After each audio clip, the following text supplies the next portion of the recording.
Assalamualaikum warahmatullahi wabarakatuh.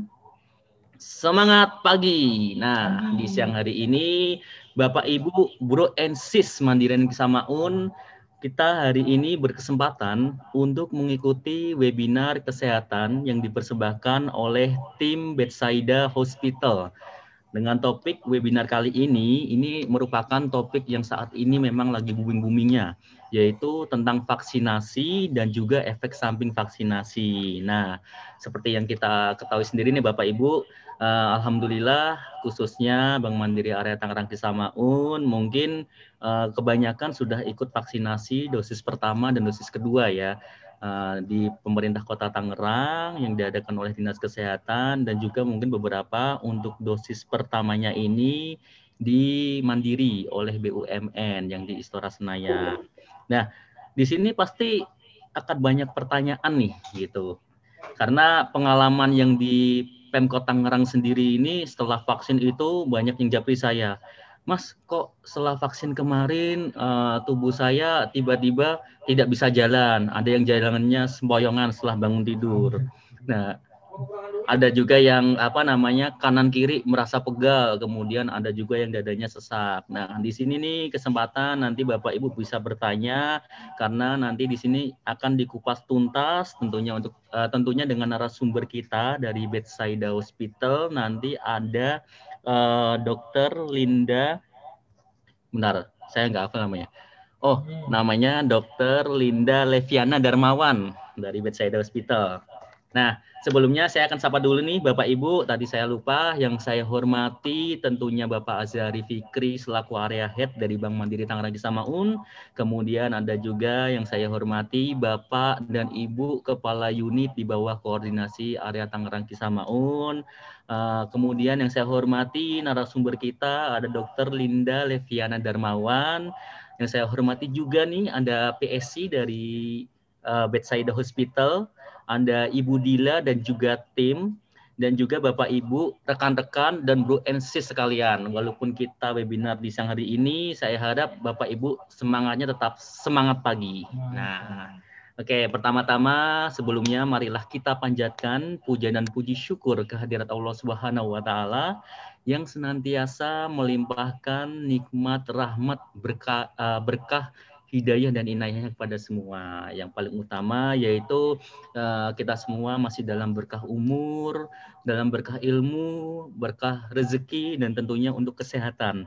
Sehingga kita masih bisa beraktivitas, masih bisa sama-sama bekerja, dan juga masih bisa bersilaturahmi satu sama lain. Kemudian tentunya tak lupa sholawat dan salam sama-sama kita haturkan kepada junjungan besar Nabi kita, Nabi Muhammad SAW, yang insya Allah nantinya kita akan sama-sama menerima syafaat beliau di yaumil kiamah. Amin, amin ya rabbal alamin.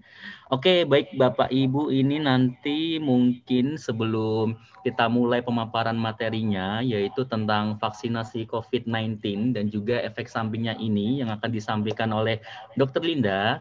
Tentunya tidak afdol kalau saya ini mungkin nggak ngasih tahu sedikit profil dokternya ini ya. Nah, Dr. Linda Leviana Darmawan ini seorang dokter medis di Bethsaida Hospital yang lahir pada 21 Desember 1995.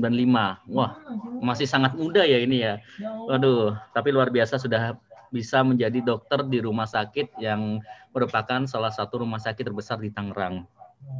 Nah, kemudian untuk mungkin sedikit histori atau riwayat pekerjaannya sendiri, Dokter Linda ini beliau merupakan tim amal medis yang sudah bekerja di beberapa wilayah seperti di Jakarta, Banten, Jawa Barat, dan juga Lampung. Itu Dokter Linda ini di tahun 2018 juga ini beliau itu ditunjuk juga sebagai koasisten di Fakultas Kedokteran Krida Wacana University Jakarta. Kemudian sedikit peminatan keilmuan dari Dr. Linda ini, dia ada minat pada keilmuan bidang pulmonologi, kemudian pengobatan kardiovaskular, ada pediatri dan juga penyakit dalam. Dr. Linda ini juga sudah sering mengisi di beberapa seminar kesehatan dan juga workshop di beberapa instansi atau lembaga kesehatan dan tentunya juga lembaga masyarakat. Selamat siang Bapak Ibu dari Bank Mandiri ya. Ya, perkenalkan saya Dr. Linda, saya dokter umum di bagian rawat inap Rumah Sakit Bethsaida. Pada hari ini saya mau bawa materi sedikit sih tentang vaksin COVID-19 dan efek sampingnya yang lagi hits banget ya saat ini. Oke, boleh di next. Next, bro. Nah, ini latar belakang sedikit aja, pasti semua udah paham juga ya tentang perjalanan COVID nih dari awal, dari 31 Desember 2019 ditemukan klaster pneumonia ya di Wuhan, China. Lalu setelah itu ternyata WHO menetapkan nama dari 2019 nCoV menjadi COVID-19 di 12 Februari 2019 dan menyatakan pandemi di 11 Maret 2020. Sampai saat ini juga angkanya masih tetap naik ya, jadi masih dikatakan pandemi juga. Next lagi. Nah, ini peta sebaran COVID-19 di Indonesia per 11 sampai 24 Maret 2021. Jadi total kasus yang ada di Indonesia itu sudah 1.476 jiwa dan yang meninggal itu sudah 39.000 jiwa. Nah, karena vaksin sudah mulai diberikan, jadinya total vaksin yang sudah diberikan nih selama ini dari sampai tanggal 11 sampai 24 Maret itu sekitar 9 juta, 3 dosis ya yang diberikan kepada masyarakat Indonesia, dan orang-orang yang sudah divaksinasi tuntas itu sekitar 2,9 juta. Jadi populasinya masih sekitar 1,1% sih sampai sekarang ini masih terus berjalan ya untuk pelaksanaan vaksin COVID-19 ini. Oke. Nah, gejala COVID yaitu sama ya, pasti semua orang juga udah, mungkin ada beberapa juga yang sudah mengalami COVID-19 ini, jadi seperti demam, batuk kering, atau ada gangguan pernafasan, dan terutama yang paling kelihatan banget itu yaitu gangguan penciuman ya, gangguan perasa, terus lemes juga, tapi masing-masing sih bervariasi, ada yang dari gejala ringan sampai gejala berat.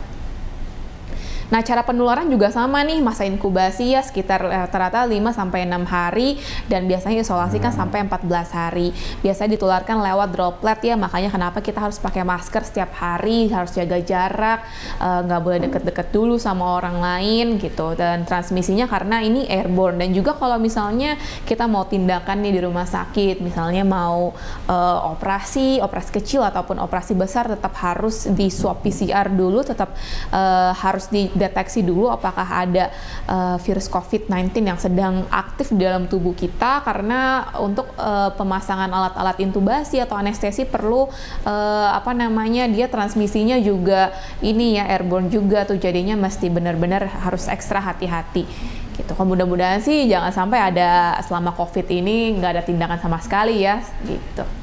Next, nah upaya pengendalian selama ini juga semua udah pada paham ya, jadi 3M, pakai masker, cuci tangan, dan jaga jarak, jadi terutama di tempat-tempat umum, lalu semua juga sudah disediakan ya di semua fasilitas, rata-rata tuh semua udah ada tempat cuci tangan, lalu udah ada tanda-tandanya bagaimana cara cuci tangan yang benar, lalu misalnya kalau misalnya kita ngantri itu tempat-tempat mana yang boleh diduduki dan mana yang tidak boleh diduduki.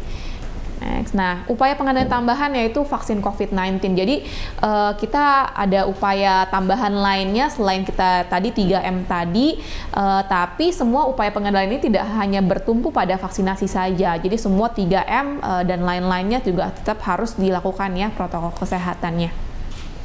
Nah, vaksin itu apa sih? Jadi vaksin itu adalah suatu sediaan yang ditujukan untuk membentuk imunitas terhadap penyakit dengan menstimulasi pembentukan antibodi di dalam tubuh kita. Next.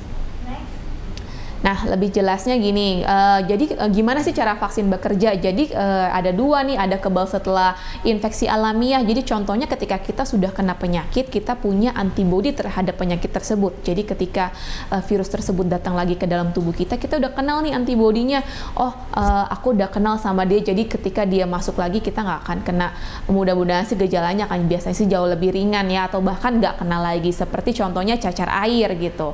Nah, kalau misalnya kebal setelah vaksin vaksinasi. Jadi ketika kita sehat, kita belum pernah kena penyakit tersebut, justru kita harus diberikan vaksin. Jadi ada seperti mungkin bahasa awamnya seperti obat ya, atau sediaan gitu yang dimasukkan ke dalam tubuh kita supaya antibodi kita kenalan dulu nih sama virus tersebut, agar ketika virus tersebut datang ke tubuh kita, antibodi kita udah kenal dan kita nggak kena penyakit tersebut.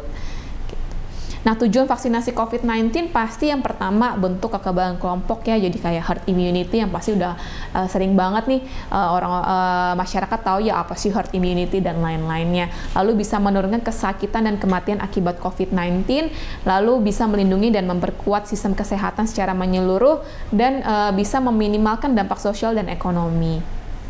Nah, tipe imunisasi itu ada yang pasif dan aktif. Jadi kalau yang pasif itu seperti proteksi sementara ya, seperti misalnya ketika ibu mengandung anaknya, jadinya anaknya itu mempunyai antibodi langsung dari ibunya.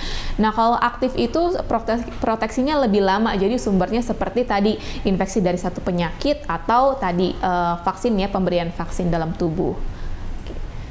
Nah, perbedaan vaksin dan obat nih. Jadi vaksin itu diberikan pada orang-orang yang sehat ya. Kalau obat itu diberikan baru pada orang-orang yang sakit. Beda sama suplemen. Suplemen itu termasuknya multivitamin, bukan, bisa juga sih diberikan sama orang yang sakit, tapi kan kebanyakan juga orang sehat juga bisa diberikan. Nah, kenapa vaksin diberikan? Jadi untuk mencegah penyakit, supaya penyakit tersebut nggak muncul di dalam tubuh kita, supaya kita nggak kena sakit tersebut. Tapi kalau obat itu ya untuk mengobati penyakit, jadi kita sudah kena dulu penyakitnya baru kita obatin. Misalnya kalau misalnya kita demam, kita minum paracetamol, kita minum obat penurun demam gitu.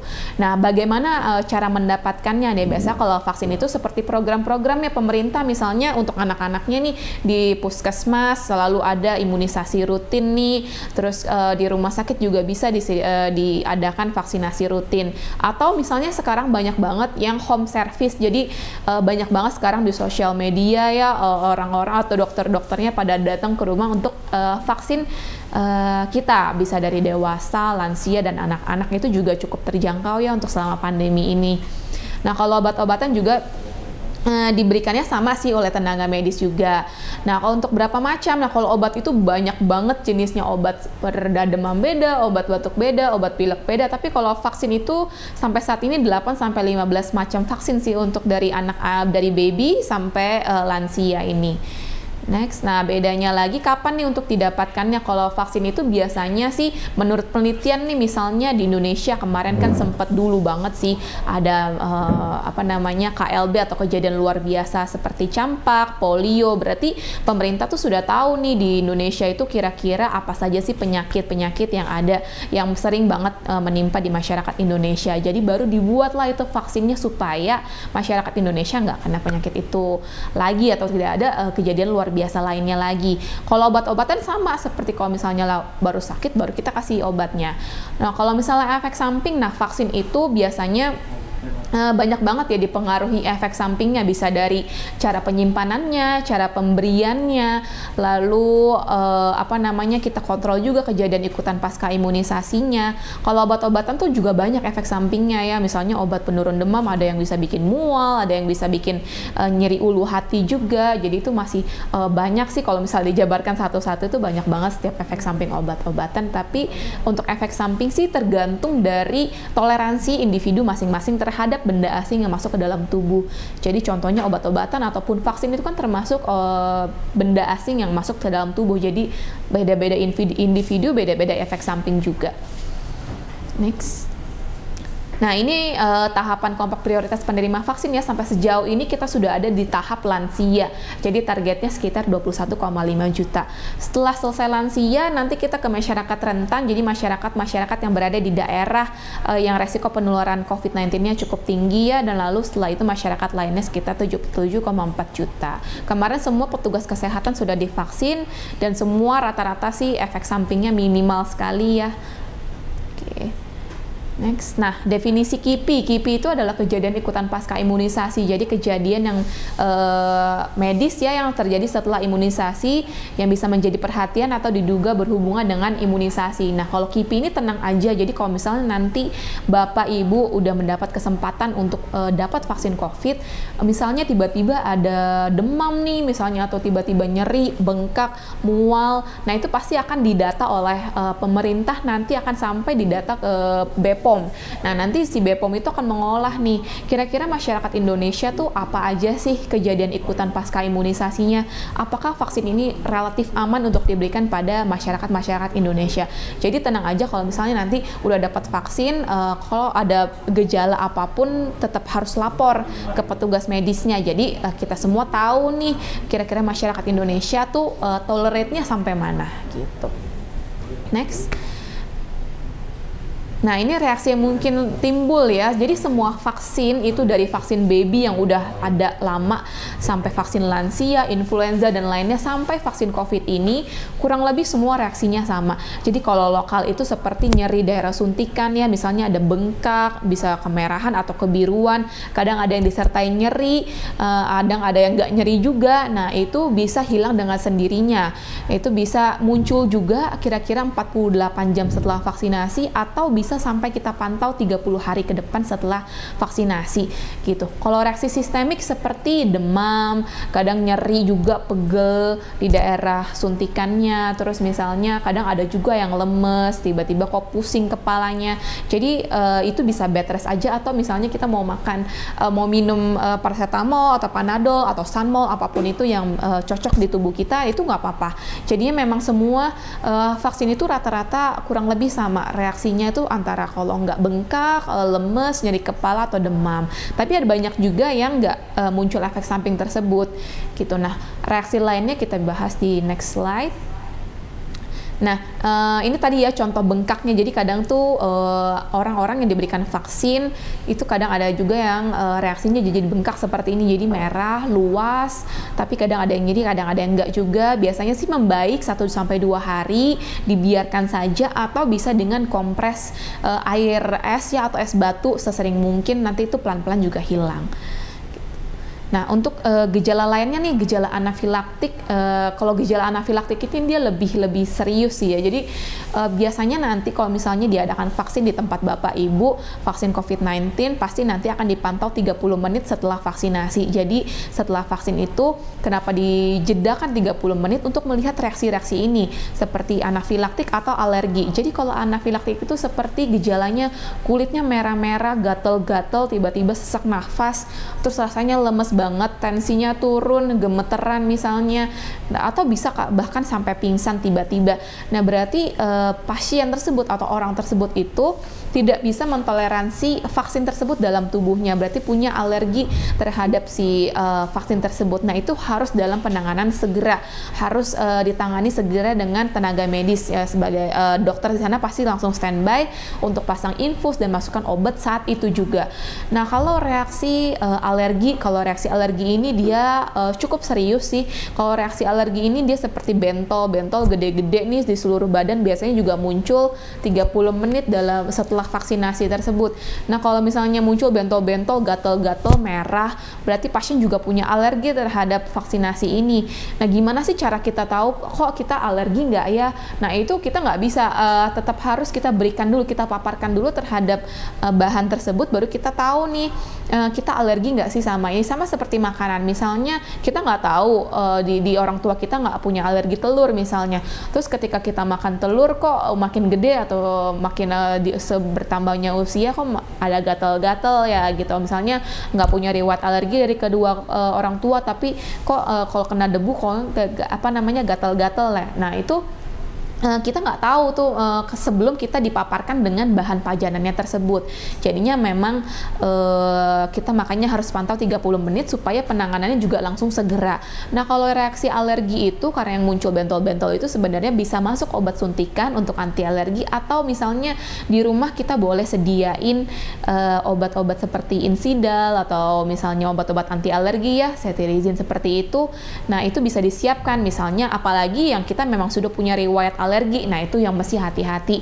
Jadinya mesti disimpan di rumah, itu harus ada obat anti alergi siap sedia gitu. Karena reaksi alergi bisa muncul kapanpun itu. Next, nah ini kurang lebih sama. Next lagi, next lagi.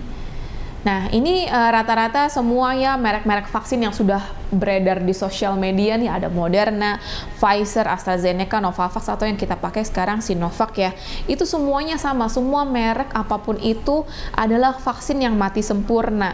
Jadi vaksin yang benar-benar tidak hidup virusnya di dalam vaksin tersebut. Jadi ketika vaksin tersebut masuk ke dalam tubuh kita, antibodi kita tuh benar-benar ngenalin dia, kita kenalan dulu sama vaksin tersebut, sama virus tersebut yang sudah mati. Nanti ketika virus tersebut masuk, kita sudah kenal. Nah, ada vaksin satu lagi jenisnya yang namanya vaksinnya virusnya masih dilemahkan. Jadi walaupun dia belum mati sempurna, tapi ketika dia masuk ke dalam tubuh kita, virusnya itu sudah lemah dan tidak akan mungkin lagi hidup di dalam tubuh. Jadi nggak usah khawatir kalau misalnya ada berita vaksin kita maksudnya diberikan vaksin tiba-tiba jadi sakit, itu juga itu kejadiannya sangat-sangat jarang gitu. Nah, kalau dari berdasarkan merek-merek ini ya, itu semuanya sama aja. Jadi apapun yang ada disediakan oleh fasilitas kesehatan Bapak Ibu, semuanya itu semua aman. Jadi menurut penelitian sudah 100% melindungi untuk perawatan COVID-19 di rumah sakit. Tapi masih mungkin kena COVID-19, makanya karena vaksin ini masih dalam penelitian, harus tetap protokol kesehatan. Karena sebenarnya vaksin itu butuh penelitian hingga 5-10 tahun. Kalau vaksin COVID ini kan termasuknya cepat, karena mungkin semua ya lagi pandemi dan di era seperti ini, jadi semuanya mau serba cepat untuk memulihkan lagi kondisi ekonomi dan lain-lainnya. Jadinya memang penelitiannya serba buru-buru, dan makanya kita juga harus mendukung nih untuk usaha pemerintah melindungi atau mencoba memulihkan ekonomi kita dan kesehatan masyarakatnya dengan kita pokoknya vaksin apapun itu aman. Pokoknya apapun yang disediakan oleh fasilitas kesehatan Bapak Ibu, saya harapkan sih semua Bapak Ibu mau untuk divaksin ya, dan tidak ragu lagi untuk divaksin gitu. Nanti akan penjelasannya kalau misalnya banyak banget nih mitos dan faktanya, kita akan bahas di next slide. Oke, nah ini mitos atau fakta. Vaksin COVID-19 itu berisi virus yang dilemahkan. Tadi sudah saya jelaskan ya. Oke, next. Nah, itu tetap mitos, karena semua merek tadi yang saya jelaskan, semua vaksinnya, merek apapun itu, semua vaksinnya sudah mati sempurna. Jadi nggak akan mungkin hidup lagi di dalam tubuh kita. Dan itu sangat aman sih, dan mudah-mudahan reaksinya juga atau efek sampingnya juga sangat minimal, dan bisa memprotek kita hingga menurut penelitian sih sampai ini 6 bulan hingga 1 tahun ya setelah vaksin itu. Next, nah mitos atau fakta, vaksin COVID-19 akan menyebabkan positif COVID-19. Nah, ini banyak banget nih yang beredar ya berita-beritanya, makanya yang bikin orang-orang tuh nggak mau vaksin COVID. Ngapain vaksin COVID kalau misalnya ujung-ujungnya positif lagi. Oke, next. Nah, ternyata mitos. Kenapa? Karena memang prinsip vaksin itu adalah memasukkan virus yang mati ke dalam virulensinya yang dilemahkan atau sudah tidak bisa berkembang biak di dalam tubuh kita ya. Jadinya kalau misalnya pasien nih sudah divaksin COVID 1 kali, terus tiba-tiba 3 hari kemudian di swab ternyata positif. Nah, kemungkinan besar pasien tersebut sudah pernah terpapar COVID-19 3 hari atau misalnya seminggu yang lalu oleh orang lain. Jadinya mungkin punya kontak erat dengan penderita COVID-19 yang positif gitu. Karena kita kalau misalnya swab PCR itu kan ada di tenggorokan ya, ada di nasofaring, jadi lewat hidung itu melewati di tenggorokan situ, perbatasan antara hidung dengan tenggorokan. Jadi seketika kita swab baru diperiksa ditemukan adanya virus yang masih aktif. Tapi kalau misalnya vaksin itu adalah pemberian obat tadi yang saya bilang kan, obat masukkan ke dalam tubuh, yaitu biasanya di otot ya, di lengan kiri atau lengan kanan, semua sama aja. Nah, itu vaksinnya itu langsung masuk ke dalam otot dan masuk ke dalam jaringan tubuh dan lain-lainnya, peredaran tubuh kita. Jadinya kalau misalnya swabnya positif, berarti kan virusnya itu masih aktifnya, maksudnya virusnya itu masih berkembang biaknya di sana gitu. Jadi nggak mungkin nggak berhubungan gitu antara vaksin yang diberikan dengan swab yang dilakukan gitu sih. Jadi beda tempat juga, dan itu tidak mungkin sih kalau vaksin itu yang menyebabkan positif COVID gitu. Yang menyebabkan positif COVID itu adalah kita yang kontak dengan penderita COVID yang positif positif gitu. Nah, mitos atau fakta, vaksin menyebabkan swab PCR atau antigen menjadi positif. Oke, next. Nah, itu mitos ya, karena tadi yang saya jelaskan barusan ya, jadi swab PCR atau antigen itu mendeteksi keberadaan virus di nasofaring atau tenggorokan atau dari perbatasan hidung dengan tenggorokan, bukan di jaringan atau di darah. Karena si vaksin itu masuk dari otot kita, masuk langsung ke peredaran darah gitu. Jadi nggak mungkin, apalagi tadi saya bilang vaksin tersebut sudah mati sempurna, nggak akan mungkin dia hidup lagi di dalam tubuh kita. Kalau misalnya masih hidup, kemungkinan besar ya kita sudah pernah kontak, karena kan tadi dideteksinya lewat tenggorokan. Next. Nah, mitos atau fakta, vaksin yang akan menyebabkan rapid antibody reaktif. Next. Nah, itu fakta ya, itu memang yang kita harapkan. Makanya nanti biasanya sih setelah kita vaksin COVID-19 yang kedua kali dan sudah 14 hari setelah 14 sampai 28 hari setelah vaksinasi yang kedua sudah komplit nih, lalu 28 hari kemudian kita tes lagi titer antibody kita dan itu biasanya meningkat tinggi. Itu memang yang kita harapkan karena berarti vaksin yang kita dapatkan itu berhasil. Jadi program vaksinasinya berhasil. Kita sudah punya antibody yang segitu banyak untuk melindungi tubuh kita dari si virus COVID-19 tersebut gitu. Jadinya nggak usah khawatir kalau misalnya memang kita vaksin COVID terus tiba-tiba titernya kok tinggi banget. Nah, itu memang yang kita harapkan gitu. Next. Nah, mitos atau fakta setelah vaksin harus isolasi. Next. Oke, next. Nah, ini mitos ya, karena tadi yang saya bilang, vaksin itu tidak menyebabkan orang menjadi positif COVID. Jadi sebenarnya sih tidak perlu isolasi atau karantina. Tapi kalau misalnya pasien-pasien masih takut nih ketemu orang-orang lain, ya udah nggak apa-apa, isolasi juga nggak apa-apa. Yang penting pesan saya sih tetap protokol kesehatan, karena kan kita aktivitas juga tidak bisa ditunda-tunda ya. Maksudnya kan kita masih punya kepentingan-kepentingan tertentu. Nah, itu masih boleh dijalankan, tetapi tetap protokol kesehatan. Tadi karena saya bilang vaksin COVID itu masih tetap berjalan penelitiannya, jadinya tetap harus protokol kesehatan sampai pemerintah memberitahukan kepada masyarakatnya bahwa protokol kesehatan sudah boleh dikurangin misalnya. Itu pasti ada pertimbangan dari pemerintah dan pasti pemerintah akan memberitahukan kepada kita. Kalau sampai saat ini pemerintah belum memberitahukan protokol kesehatan harus dihilangkan atau PSBB harus dihilangkan. Nah, itu ya berarti tetap protokol kesehatan dan PSBB gitu. Next, mitos atau fakta. Vaksin COVID-19 diisi microchip. Nah, ini banyak banget nih yang gosip-gosipnya ya di Twitter dan lain-lainnya, sosial media nih. Oke, next. Nah, itu mitos juga ya, karena vaksin itu disuntikan ke dalam tubuh dan microchip itu tidak cukup kecil untuk dimasukkan ke dalam jarum suntik. Jadinya microchip itu intinya sih kayak cukup besar ya untuk dimasukkan ke dalam tubuh. Jadi nggak mungkin itu jadinya mitos banget ya untuk microchip tersebut. Next. Nah, mitos atau fakta, vaksin COVID-19 berbahaya karena belum selesai uji klinis. Next.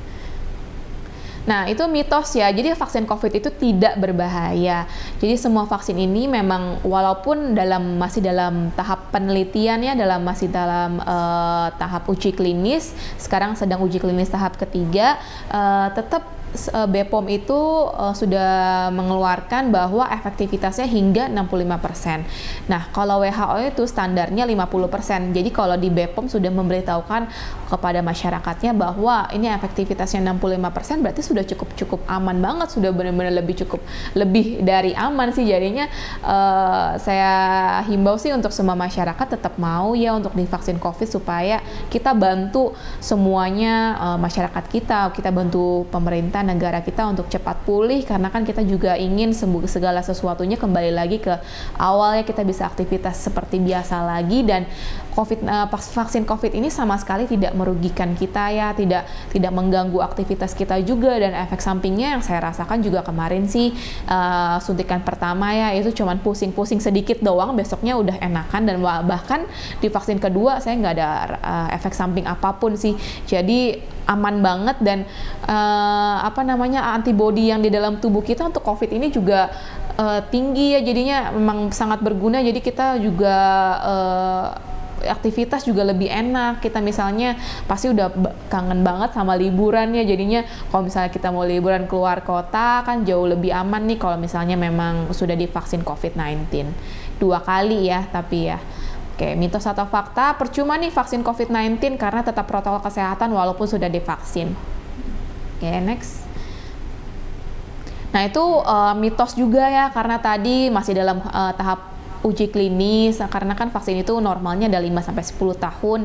Jadinya dimaklumkan saja, kita bantu sama-sama negara kita ini supaya cepat pulih gitu sih. Jadinya sampai saat ini belum terbukti untuk mengurangi penularan. Jadi tetap protokol kesehatan 3M tetap dilaksanakan, hingga tadi yang saya bilang pemerintah mengeluarkan info atau pengumuman bahwa protokol kesehatan bisa dikurangi atau lain-lainnya gitu. Nah, ini kira-kira ya tabel ini tuh menunjukkan efektivitas vaksin nih. Nah, Indonesia itu kalau misalnya dihitung-hitung ya, menurut penelitian itu kira-kira lebih dari 10 tahun supaya pandemi ini baru selesai. Jadinya total nih dari seluruh dunia kurang lebih 7 tahun baru bisa berakhir nih pandemi ini gitu. Jadinya kita sama-sama semuanya bersedia untuk divaksin COVID. Jadi apapun itu vaksinnya di yang ada di fasilitas kesehatan terdekat Anda, dan Anda bisa mendapat kesempatan tersebut, lebih baik divaksin. Nah, untuk orang-orang yang misalnya masih belum dapat kesempatan untuk vaksin, gimana nih? Misalnya umurnya belum cukup lansia. Nah, itu selagi kita nunggu vaksin COVID, giliran vaksin COVID, kita mendingan lengkapin dulu vaksin-vaksin lainnya seperti misalnya influenza atau pneumonia. Nah, influenza sama vaksin pneumonia itu cukup terbukti ya bahwa bisa mengurangi gejala berat dari COVID-19. Walaupun yang diprotek itu adalah virus yang berbeda, tetapi bisa menurunkan gejala beratnya karena bisa memprotek paru-paru kita. Kenapa dilakukan penelitian tersebut? Karena sama-sama menyerang saluran pernafasan. Jadi selagi menunggu vaksin COVID diberikan kepada Anda, kepada Bapak Ibu, lebih baik sih melengkapi vaksin-vaksin lainnya supaya antibodi kita tetap oke, kita tetap aktivitasnya juga tetap lebih amannya, lebih safe, dan anak-anak juga walaupun vaksin COVID sampai saat ini belum diberikan pada anak-anak. Jadi menurut IDAI atau Ikatan Dokter Anak Indonesia, vaksinasi yang diberikan kepada anak-anak dan baby itu tetap harus diberikan. Jadi selagi nunggu vaksin COVID tetap harus lanjut vaksin rutin ya, vaksinasi seperti biasanya. Oke, terima kasih atas perhatiannya. Sekian dari presentasi saya. Dipersilakan untuk ada yang mau bertanya. Oke, terima kasih banyak nih Dr. Linda yang udah memaparkan materinya tentang vaksinasi COVID-19 dan juga efek sampingnya ya dok ya. Ya. Nah, saya persilakan nih Bapak Ibu atau mungkin rekan-rekan Mandirian di area Tangerang Kisamaun, monggo bila mau ada yang ditanyakan. Silahkan, nggak apa-apa ditanyakan aja. Mungkin bisa topik di luar vaksin juga ya dok ya. Maksudnya masih berkenaan dengan pandemi COVID-19 ini ya. Ya, boleh. Gimana? Ayo Bapak Ibu silakan yang mau tanya. Kalau memang tidak di speaker juga bisa diperbolehkan tanya via chat.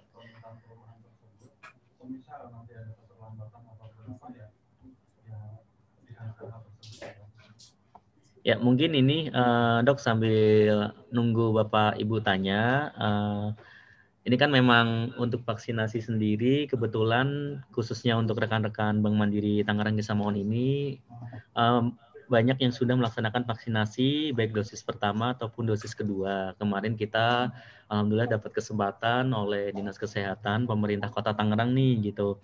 Nah, memang yang pas dosis pertama itu banyak pegawai kita pada ambruk nih dok ceritanya dok. Jadi case-nya nih beda-beda gitu kan, karena memang kurang pengetahuan kita juga tentang vaksinasi atau mungkin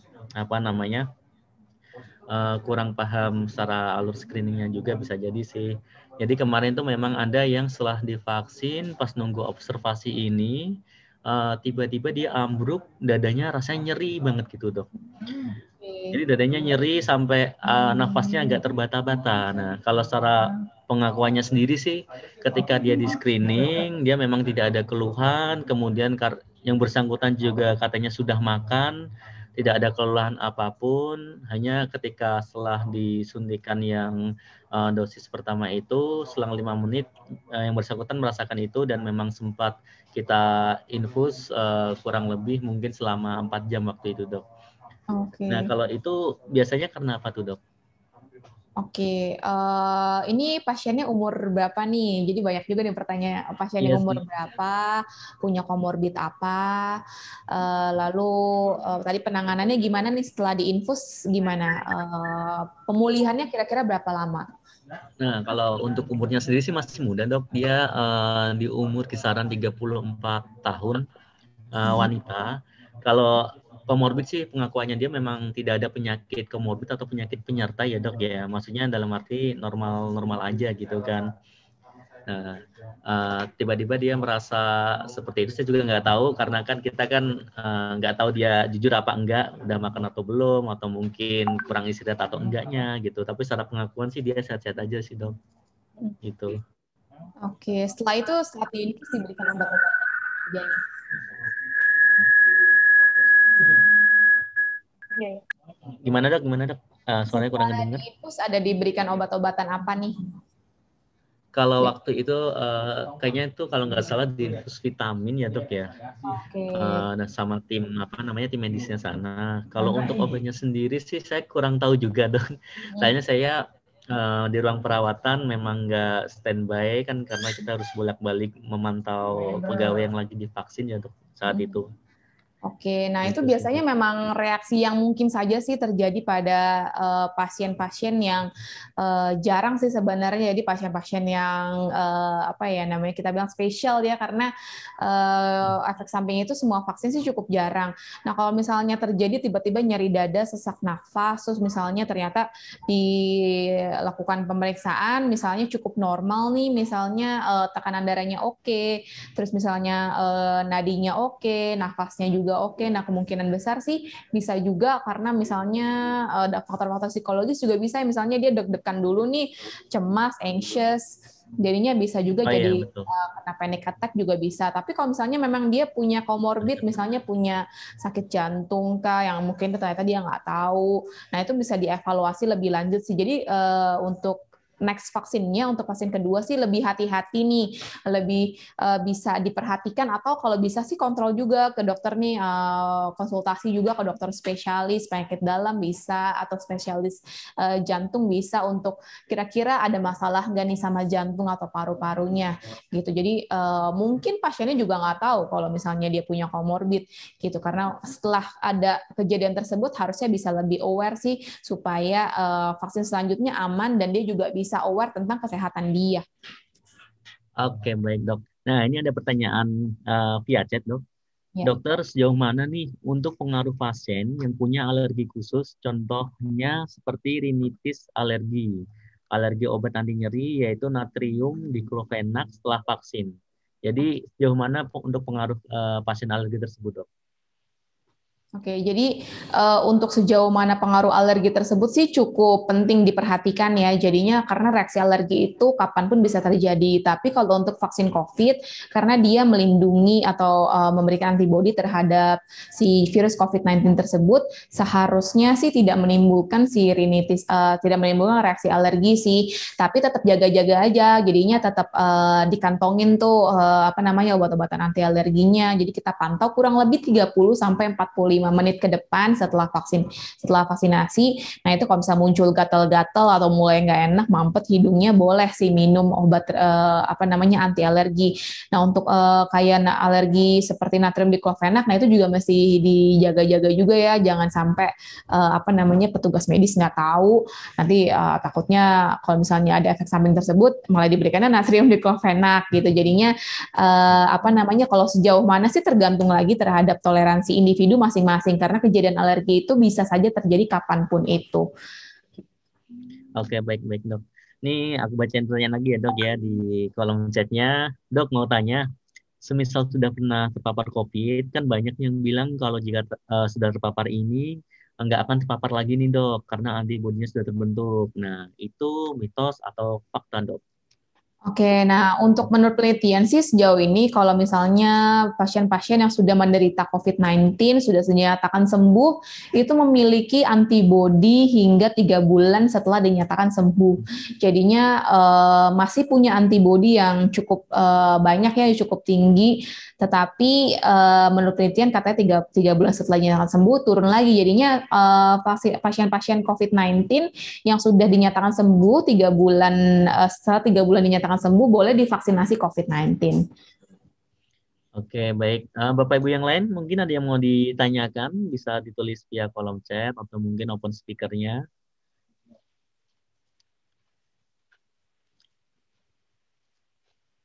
Ini sambil nunggu yang lainnya, saya izin ini lagi ya dok ya, sharing ya dok ya.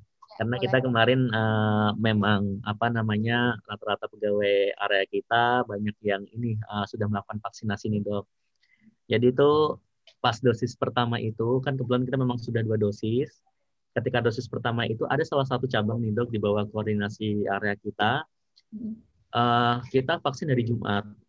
Terus mereka melakukan swab antigen karena memang sebelumnya 1 minggu sebelum vaksinasi itu ada pegawai yang terpapar, yang positif.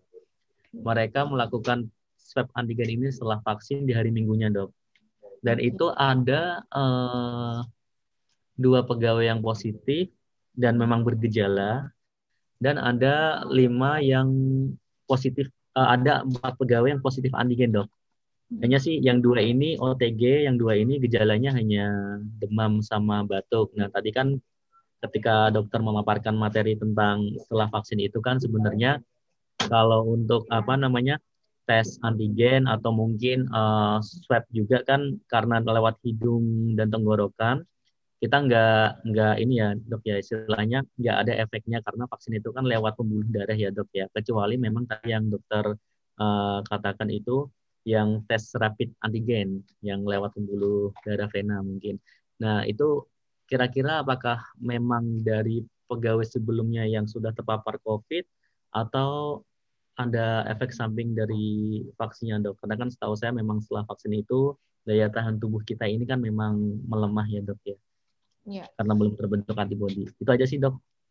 Oke, nah itu biasanya karena kalau misalnya setelah vaksin dia di swab positif, kemungkinan besar sih sudah pernah terpapar dengan orang yang positif dulu ya. Jadinya mungkin 3 hari yang lalu atau misalnya sebelum vaksin atau mungkin pas vaksin itu dia terpapar sama orang yang positif COVID. Nah itu mungkin aja sih.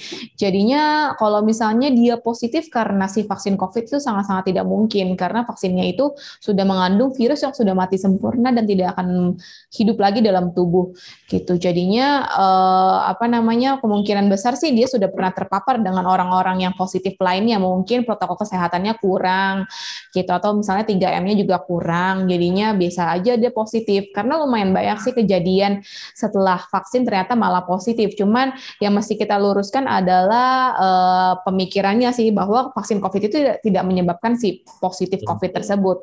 Justru mungkin orangnya yang kurang menjaga protokol kesehatan mereka gitu. Nah, itu dia dok yang pemikiran mungkin karena kita juga kurangnya pengetahuan juga kan pasti kita mikirnya wah mas kok saya setelah vaksin jadi gini ya kok saya setelah vaksin malah positif ya. Nah itu dia karena kadang-kadang kan saya juga bukan medis mungkin cuman hanya pengantar untuk teman-teman ini ke kemarin yang panitianya memang sih secara standarnya memang sudah diatur dan sudah sesuai standar sih dok itunya. Ini dok, ada pertanyaan lagi dok dari kolom chat.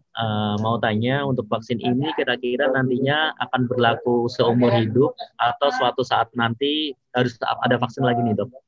Oke, nah menurut penelitian sih sampai saat ini vaksin ini bisa memprotek hingga 6 bulan ke depan sampai 1 tahun.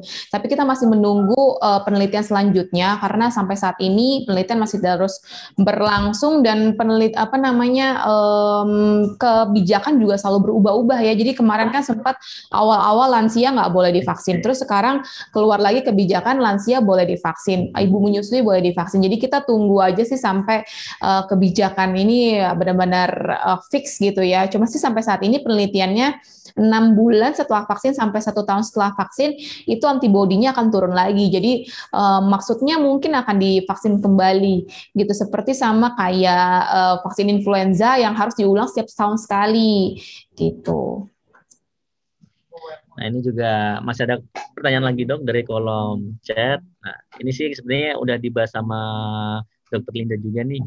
Apakah normal nih sehabis terpapar COVID ini tapi masih ada keluhan-keluhan seperti batuk, mual, mudah lemas setelah berjalan, badan seperti sumeng terus. Nah, itu intinya masih lemas lah dok intinya. Apakah normal kalau untuk kondisi seperti itu dok? Oke, nah itu kejadian seperti itu mungkin saja sih terjadi. Jadinya setelah kita terpapar COVID, tetap sih kalau bisa kita bed rest dulu hingga benar-benar pulih. Terus misalnya dibawakan pulang obat oleh dokter, tetap harus dihabiskan semuanya. Jadi gejala-gejala tersebut sih mungkin saja terjadi gitu. Jadinya tetap kita pulihkan juga sih kesehatan kita, bed rest dulu dan minum obat multivitamin tetap kita konsumsi ya supaya lebih fit aja. Oke, baik. Ini masih ada waktu kan ya Dokter Linda ya? Soalnya nih kayaknya banyak pertanyaan nih dok. Takutnya nanti ada pasien atau apa gitu. Nanti boleh Dokter Linda infokan ke saya. Karena ini ada pertanyaan lagi nih dok. Ini semisal udah vaksin pertama ya dok ya. Nah, terus pegawai yang bersangkutan ini nggak bisa datang ke vaksin kedua. Mungkin ada macam-macam alasan sih dok. Pertama mungkin ada pegawai yang nggak bisa datang mungkin karena ada acara. Kemudian ada yang nggak bisa datang karena tunda, karena mungkin ketika pas mau vaksin kedua itu sakit. Terus ada yang nggak bisa datang juga, mungkin karena ya gitulah, karena ada ternyata malah positif COVID gitu kan. Nah ini untuk yang saya mau tanyakan yang tunda ini atau mungkin yang berhalangan hadir ketika jadwal vaksin kedua ini, ada batasan maksimal nggak sih dok dari vaksin pertama ke vaksin kedua itu berapa minggu atau berapa hari dok? Ya, biasanya sih dari vaksin pertama kedua itu 14 sampai 28 hari. Gitu. Jadinya kalau misalnya tertunda karena hal-hal tersebut sih lebih baik secepatnya diberikan lagi ya vaksin keduanya. Misalnya nih ternyata tertundanya hingga lebih dari 28 hari. Nah, itu sebenarnya sih nggak apa-apa, tetap harus divaksin lagi. Jadi intinya sih prinsipnya tetap harus dikejar walaupun telat.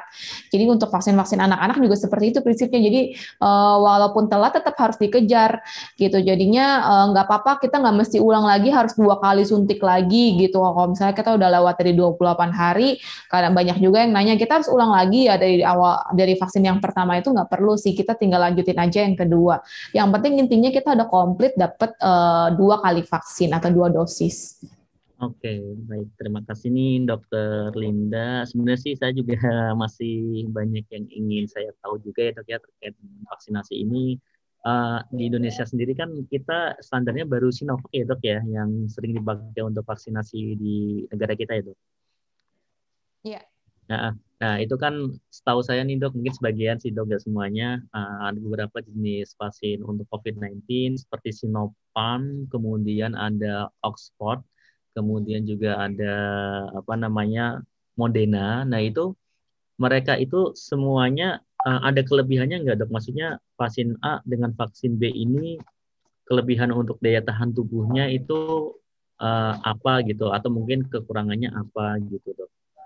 Kan pasti update terus ya untuk ini penelitiannya.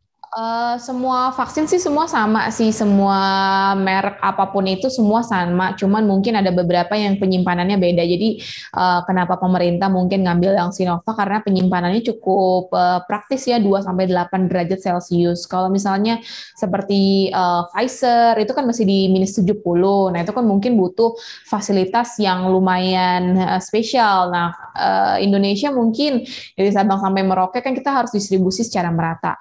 Nah, mungkin dari Sabang sampai Merauke nggak semua fasilitas kesehatan punya fasilitas tersebut untuk yang -70 derajat. Nah, tapi kalau untuk misalnya efek sampingnya atau keunggulannya masing-masing semua sama. Keunggulannya yaitu 100% memproteksi tubuh kita dari perawatan di rumah sakit karena COVID-19 gitu. Kalau keunggulan masing-masing vaksin sih semua masih dalam tahap penelitian juga. Jadinya tetap kita tunggu kebijakan selanjutnya, tapi apapun itu vaksin vaksinnya yang ada di fasilitas kesehatan boleh diberikan sih. Jadinya nggak usah, menurut saya sih nggak perlu untuk membanding-bandingkan karena cukup ini juga ya, maksudnya kita kalau misalnya dapat kesempatan untuk vaksin tuh udah beruntung banget gitu sih. Jadinya apapun itu kita kita terima aja gitu sih. Oke, baik. Terima kasih nih, Dok. Kalau pertanyaan dari saya sih cukup, Dok. Mungkin di sini rekan-rekan yang lain atau Bapak Ibu ada yang mau ditanyakan lagi nih ke Dokter Linda. Karena kalau memang tidak ada yang ditanyakan, saya akan kembalikan ke PIC dari tim Betsaida ke Bu Dila. Ada yang ditanyakan, Bapak Ibu? Sepertinya sih sudah sih, Dok. Ya. Untuk pertanyaannya, saya ucapkan terima kasih nih untuk Dokter Oke, Linda terima atas kasih. paparan materinya nih. Keren Ya. banget nih, luar biasa tentang vaksinasi dan efek sampingnya. Soalnya kita semua kan juga banyak yang belum tahu nih secara keseluruhan dan detail efek samping setelah vaksin ini. Ya. Baik, oke, Dokter Linda, terima kasih. Terima Thanks kasih. a lot telah mengisi webinar di siang hari ini. Ya.